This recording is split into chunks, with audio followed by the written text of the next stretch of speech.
Lahir di Salatiga pada tahun 1932, masa remajanya dipenuhi dengan perjuangan, di mana di usianya yang muda, Edi Sunarso sudah menjadi pejuang kemerdekaan, masuk dalam pasukan Samber Nyawa di Subang, Jawa Barat.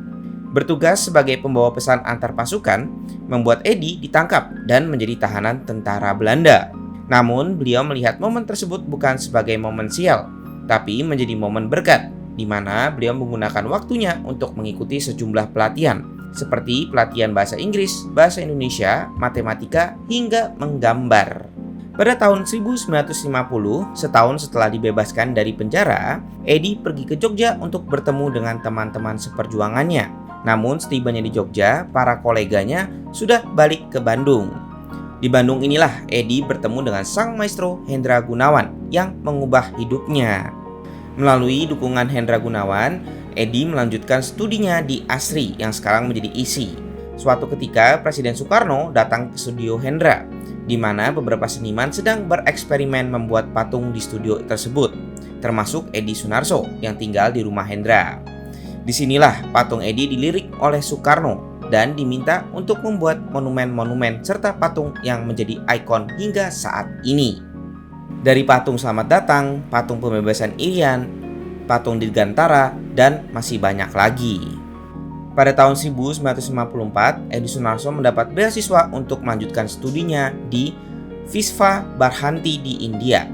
Di mana saat di India ini, Edi mendapatkan beberapa award, yaitu Second Winner of the International Sculpture Competition in England, the Gold Medal Winner from the Government of India, the Art Award from the Indonesian Government. Ditambah seusainya dari India, Edi melakukan beberapa exhibition dari dalam negeri hingga ke mancanegara, dari Eropa hingga ke Jepang pada tahun 1978. Pada lelang kali ini terdapat dua patung karya Edi Sunarso dengan tema wanita, dengan judul Bersolek dan dengan judul Mandi Gosokan. Dalam karya Bersolek yang dibuat dari bronze ini, Edi membentuk figur wanita yang sedang berdiri dengan kedua tangannya diangkat ke kepala dan kaki kanan terangkat sedikit. Pada bagian belakang kita dapat melihat kedua tangan sedang menopang rambut yang sedang terurai.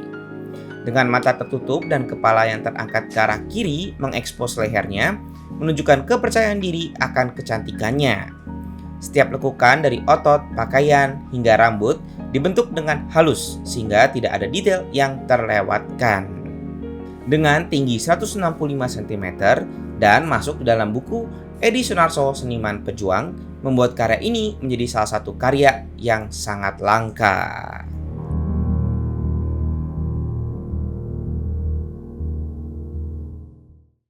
Memparafrase dari buku Edi Sunarso Seniman Pejuang, di mana karya dengan judul Mandi Gosokan ini dimasukkan.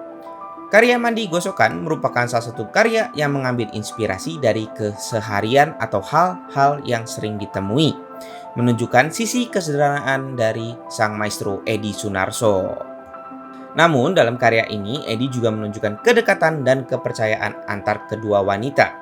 Hal tersebut ditunjukkan dengan gestur para wanita ini. Wanita di sebelah kiri membelakangi wanita di bagian kanan, membiarkan punggungnya digosok. Hal tersebut menunjukkan kepercayaan antar keduanya. Edi Sunarso membentuk segala detail dengan sempurna, dari rambut, lekukan badan atau otot, lutut yang tertekuk, hingga lipatan kaki yang terbentuk karena berlutut, menunjukkan keahliannya dalam membuat patung. Untuk melihat secara langsung kedua patung ini, bisa langsung datang ke preview Global Auction yang dibuka setiap hari hingga tanggal 26 April mendatang.